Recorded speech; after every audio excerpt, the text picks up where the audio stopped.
Hi, I'm Femi OK and you're in the stream. Today, reeling from its 12th coup since it became a constitutional monarchy, can democracy in Thailand be saved?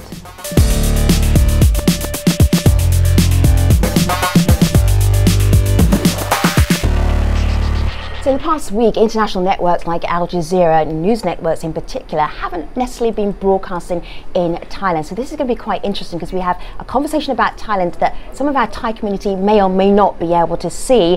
How challenging is that for you, Malika Bilal, digital producer of the stream? Well, a bit more challenging because that block also affected some social media sites pretty temporarily. So some people in Thailand on Facebook were pretty upset today when they couldn't log on because it was temporarily blocked by the Ministry of Information. So we had some people decry what they called censorship. Supina says if it was the intention to block Facebook, it was a wrong decision. However, it's a wake-up call to all Thais. On the other hand, you had some kind of tongue-in-cheek posting things like this: the fashion of the day, I survived Facebook downtime. Those were the worst 30 minutes of my life. So for those of you at home, whether you can get on Facebook or Twitter, Google+, send us your thoughts using hashtag AJStream.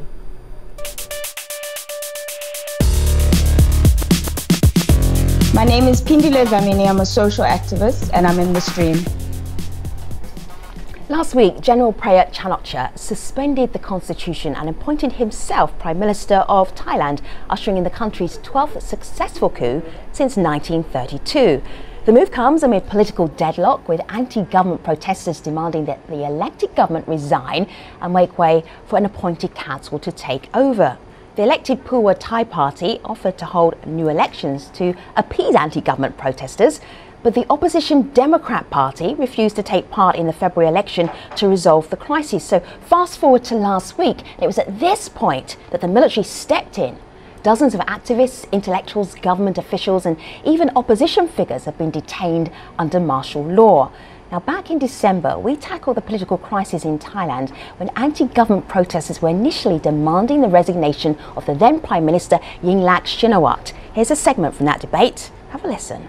It's nonsense. What you mean it's minority nonsense. You are living in a dream world. You mean you are too far away from Thailand. Come back to Thailand. Bangkok is not the center of the universe anymore politically. No amnesty bill, no amnesty. And this is what they did, okay? And they thirdly, there's, as Kundasit mentioned, an amnesty bill. Gentlemen, I'm going to call your name and then we're going to jump in one at a time because nobody's point is being heard. So that was a very vibrant conversation. Most of those guests are back with us today to discuss what has changed since then. Kasit Paromya is Thailand's former foreign minister and a Democrat Party politician. From Germany, we have Saksit Sayasombut. He is a Thai blogger with Siam Voices and also a freelance foreign correspondent. Sulak Lamabo is a reporter with Prakatai. That's an independent Thai web publication, and that site was also temporarily blocked in Thailand.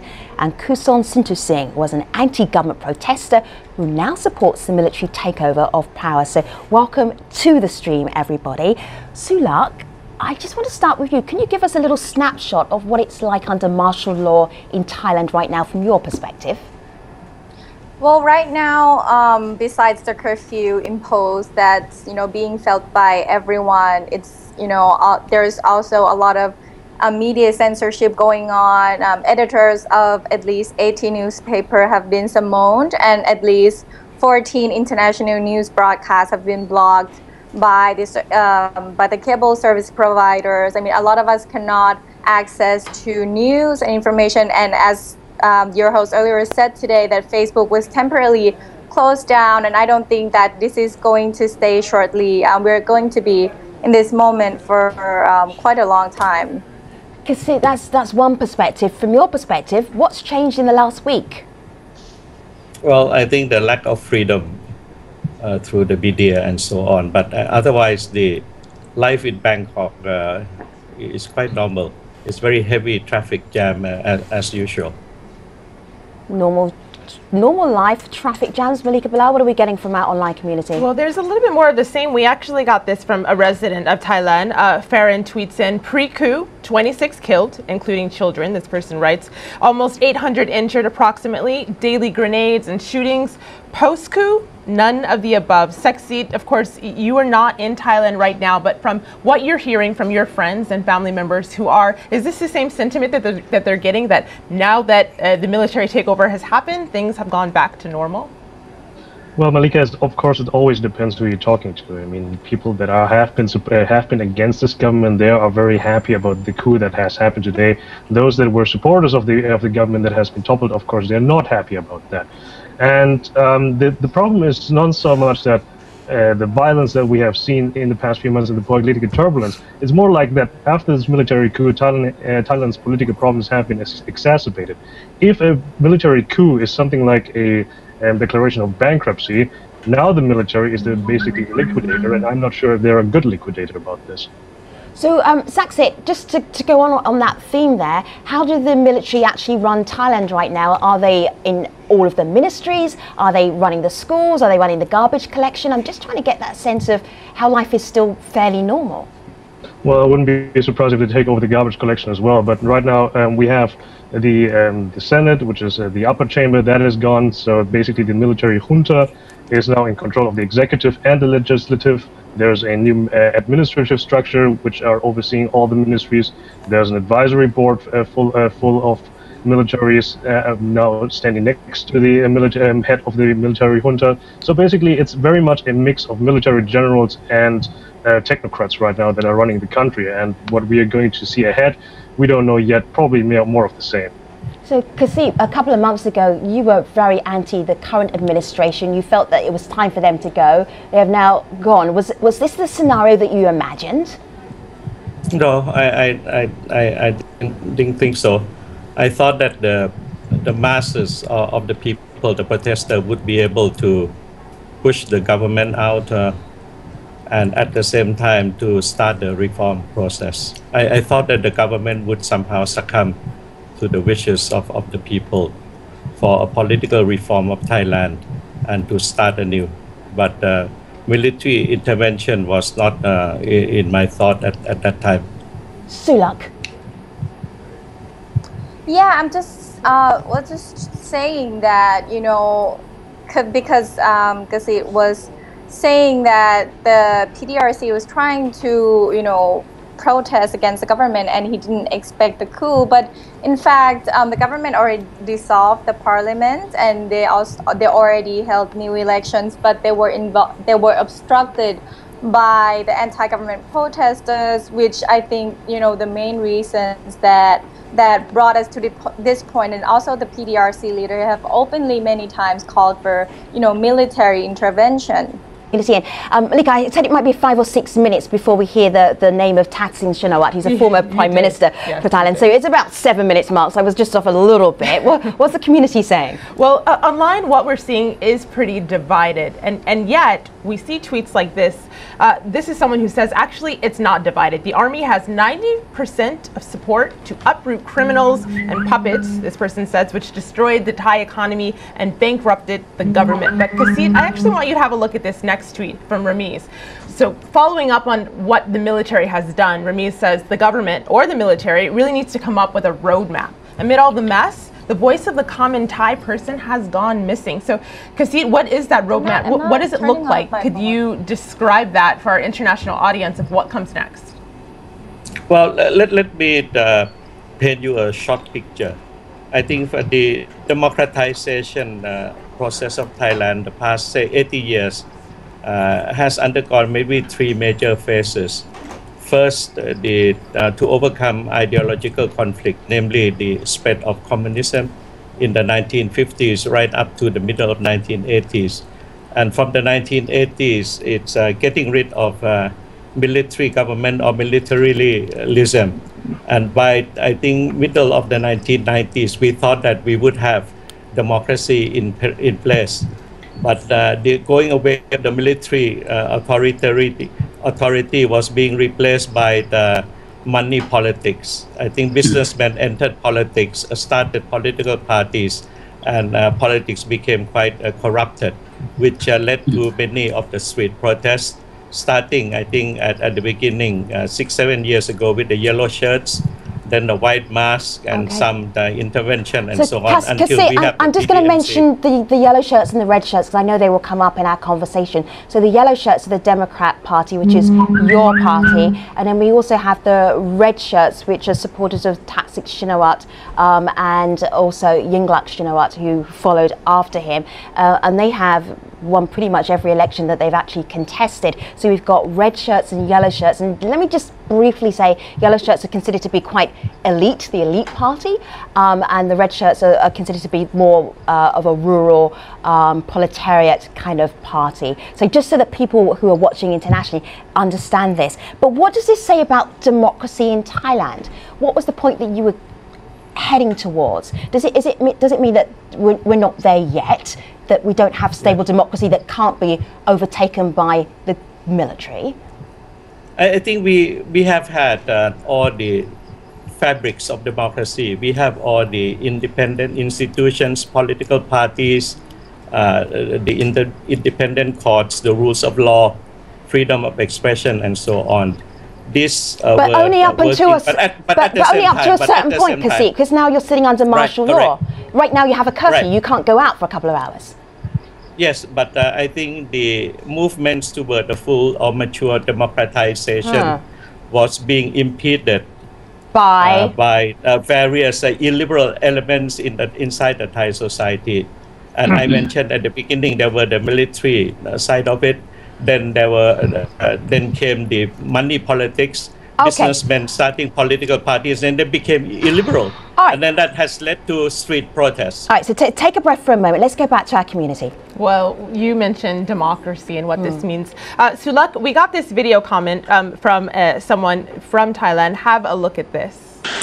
Thai people have misconceptions about democracy. A lot of them still think that democracy is only about the election. So I don't think this coup would affect the democracy system in Thailand much. So Sulak, he says that there's misconceptions about democracy, but then he says it won't affect democracy, but a coup inevitably affects democracy, right? Well, I mean, I absolutely agree that, election is not everything about, it's not everything about democracy, but election is fundamental thing in democracy. It's the most scientifically thing that you could have the people voice their determinations, and the discourse of the money politics that have been used so much in this conversation. I think that people still have misconception that rural people can be bought by money, but there's a lot of research, and I'm just gonna cite one research by the Electoral Integrity, which is done by the Harvard University and the University of Sydney, that the elections in Thailand have actually had transparency above the world average, especially electoral law. I mean, international election observers have agreed that Thailand has the most toughest electoral law in the world. So I just think that, you should just let people decide by voting, and the elites to just let people just really democracy to ensure and not intervening using, army. I'm just going to show somebody on my computer here. This is Thaksin Shinawatra, who's the former Prime Minister of Thailand, and then a headline that we just caught our eye just today, and this is Thailand coup, ex-PMs Thaksin Shinawatra, Yingluck Shinawatra, to establish a government in exile, says their lawyer. So, Saksit, what do you make of that story? Well, I mean, that is an idea right now that has been tabled by them so far right now, so nothing concrete has been going on, as well as the reform proposals that the military may or may not get into. I would like to address a few points that Khun Kasit has been brought up here. So, Khun Kasit has been saying about the three phases that we have right now in the past 40 years, and through all the history of Thailand, we have seen one of the constants has been the military. Now, you have to understand that the Thai military is not under civilian control. It is an independent participant in this power structure, more or less. And also the so-called independent courts and the independent organizations that Kasit mentioned, they aren't really that independent, in my opinion, because ever since the military coup of 2006, these organizations and these structures that are not meant to be politicized are now politicized, and they're also now back in the fold. And then you could also see it that way. The protests that we have seen in the last 7 months, they were all launched, of course, to topple Thaksin and his influence on Thai politics. We had the protests in the first phase that didn't quite work. It forced new re-elections, but those were in shambles because the protesters have blocked them, and they were then later annulled by the Constitutional Court. The second phase was then by the judiciary. The Constitutional Court has then toppled Yingluck Shinawatra out of office, but the rest of the cabinet is still there. And now the last phase is the military coup. I'm not saying they're all working together, but then the interests of them are very aligned to each other, all three of them. So do you feel that this is a plan? This is like a step 1, 2, 3 plan? Saxi, is that what you're trying to get at?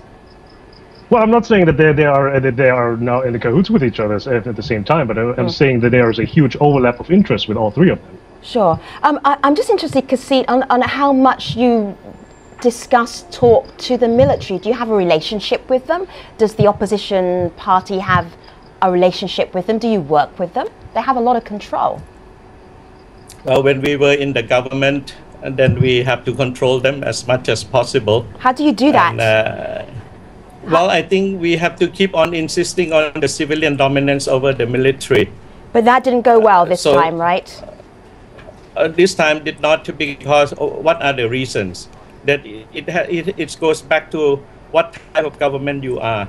If you have become illiberal. So, Kasit, this comes back to that issue about democracy. If you have a military that decides what kind of democracy, is that a special brand of Thai democracy, or do you think it's just a work in progress?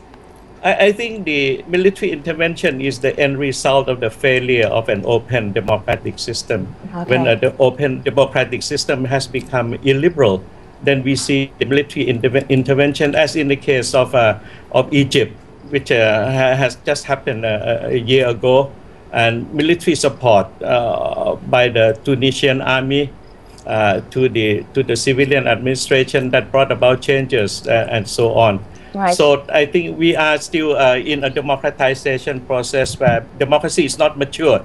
Right. And when we had troubles and politicians could not agree with one another, the military as an institution, a sort of protector of the stability, does intervene. It's quite inevitable that when there is intervention, it should not have happened if we have a more mature democracy. But we so far have not been able to have one. So there is a military intervention. All right. Saxit, we didn't hear you. What were you trying to say? The problem is with democracy in Thailand is that you need to let it breathe, you need to let it grow, you need to let it mature, as Kasit said. The problem is that democracy in Thailand hasn't been given that chance to mature yet. Malika. Well, no, Kasit, hold on. I hear that disagreement, and hold on to that thought for a moment. Let's just go back to community while we've got time. Well, I don't think you're the only one who disagrees. There's someone who tweeted us in. This is Sir Nigel. He's not from Thailand, and he says, I just turned into AJ stream, and I'm trying to understand the Thai coup and the reasons. 12 coups is a lot. Does the army have a solid game plan yet? Sulak, this was a question that was asked in a different way a little bit earlier, and I don't think we got a satisfactory answer. So is there a game plan that's been corresponded to the people so that they know what's next? Well, right now it's been 6-7 days after the coup, and the military have held press conference that the election date has not been really stipulated yet. The General Prayut, who is the coup leader, said he is not really, aware or that when the election should be held. So we don't really see a concrete reform plan on how we are going to carry this out. And I'm just going to add that after the coup in 2006, the military budget has increased as twice as much. So I'm not sure if the military or the parliament elected parties, which one could be held more accountable. So, Saxit, we seem to be stuck in this endless loop of elections, kind of democracy, then a coup, and then elections, and then round and round and round again. I'm not seeing new faces, though, new politicians. Are there new people coming up that actually might give people in Thailand hope that politicians will change, politics will be different this time around? Well, that's the problem. I mean, you have politics in Thailand is very personalized, and I'll let you finish a bit. And of course you have the faces. You have Thaksin. There's a cult of personality attached to him as well. And yeah, of course, I would personally like to see as well that there would be a new political force that goes beyond Thaksin as well. And what I would also like to add is that, you know, the thing is that with every Thai government that we have in the recent past, it hasn't been more like winner takes all mentality. It hasn't been inclusive. And the problem is with the military junta now, they're going to do the reforms. Is it going to be inclusive as well? Right. Interesting. Malika. Well, I heard someone who wanted to jump in there, but I just want to add this in because we're talking about what comes next. And Zeshnain says on Twitter, restoring democracy happens through elections, definitely not through a junta or an unelected government. But someone else picks up, Alicio says, no doubt that a free and fair vote would see the Phua Thai party winning its 7th election in a row. I hear that, and we're going to leave a little dot for a moment. And everybody wants to talk in the last 30 seconds of the show. Guess it's the last 30 seconds of the show, but it's okay. We have a post show at stream.aljazeera.com. You will find out what Sulok just wanted to add. Sak said it has got some more to share with you. Kasid, it's got some more information, and Kuson, well, he definitely has more to say, and we will take all of our guests to the post show. But I just have time to tell you about our next AJ stream. We ask, change of topic here, media savvy nuns, yes, I did say nuns, how social networking is helping them to spread their faith and their personal brand. Would Jesus have tweeted? We will find out tomorrow. Stay with us. The post show is next at stream.aljazeera.com. We'll see you online. Thanks for watching.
Hello again. We're talking about the political crisis in Thailand. Did you hear that moment where everybody said, I have something more to say? Why? Why do you wait to the last 30 seconds of the main show? It takes us a little while for the conversation to get started. That's why we have the post show. So welcome to it if you just joined us. Kuson, you wanted to make a point and I had to make you truncate it just a little bit. What were you trying to say about the reforms and who was going to even do the reforms?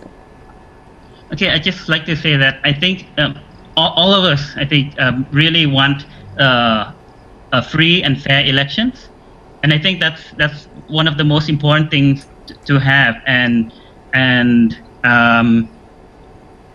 we are just hoping that the military will pave way for that after the peace and stability, basically. Yeah. All right. Okay, Sulak.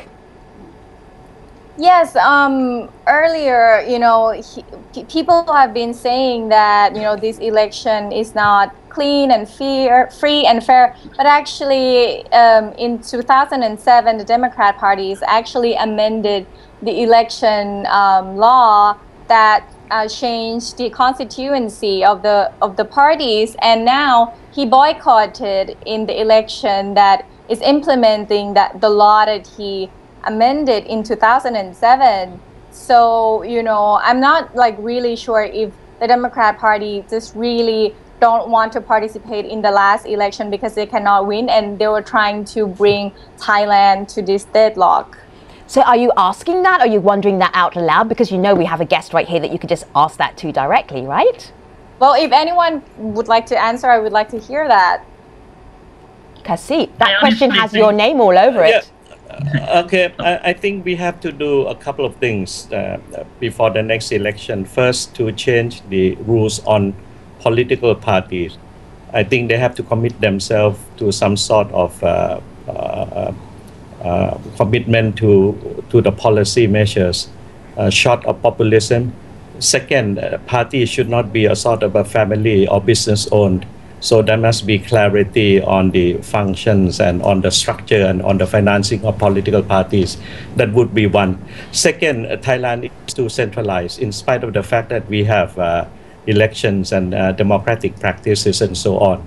But so in that sense, there is a need for more decentralization and empowerment to the local governments, to the civil societies, and to the communities in general. A more direct democracy instead of 100% indirect democracy through representation and parliamentary activities. I think we could look at the examples of Luxembourg or Switzerland, for more participation in order to lessen the role of politicians and political parties.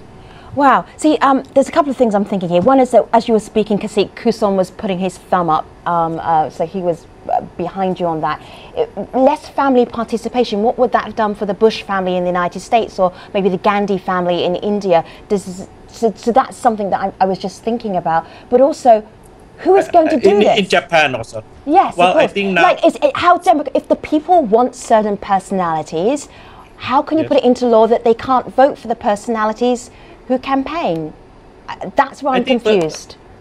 Yeah, personality is okay, but I think what about one has to look at the details of the rules on political parties. Where the money come from to run the parties. Second, what type of political platform, commitments, and so on. Could they promise the moon and the stars during the campaign, and then they could not deliver?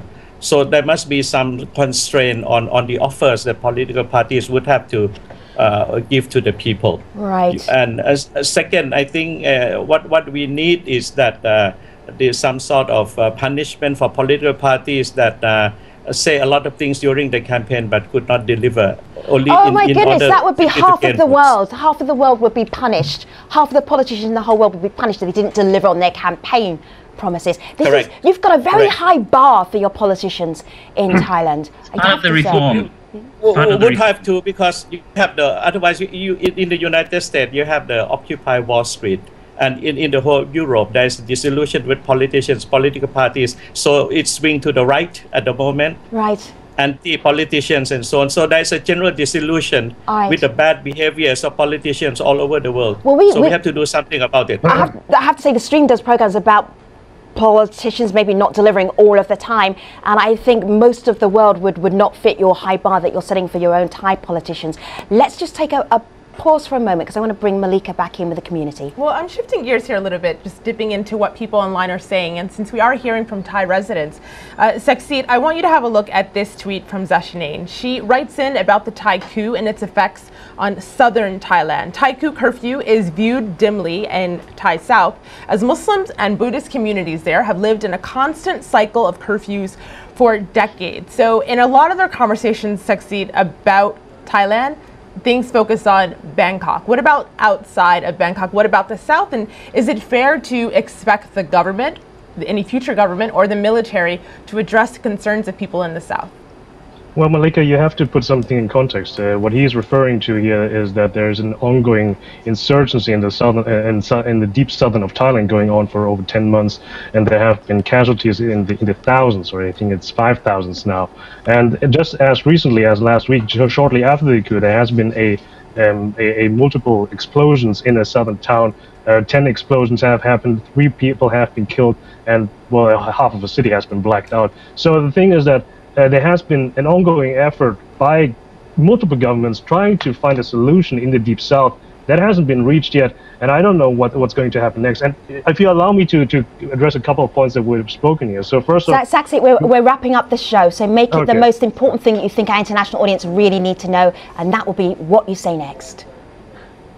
You would have to forgive me to be skeptical about the army bringing real peace and bringing real reform, because in the past, as you mentioned before, we have 12 coups and 12 military coups, and there have been 11 presidents to see that hasn't changed anything. And I'm not sure, I'm very skeptical if the 12th one is going to break the cycle. Interesting. I'm going to ask each of the guests, now that Saksit got us rolling on a really nice way, is what do you think will happen next? But you only have 2 sentences to do that in. That is going to be quite challenging. I know you're up to it. Kuson, in 2 sentences, what do you think will happen next in Thailand?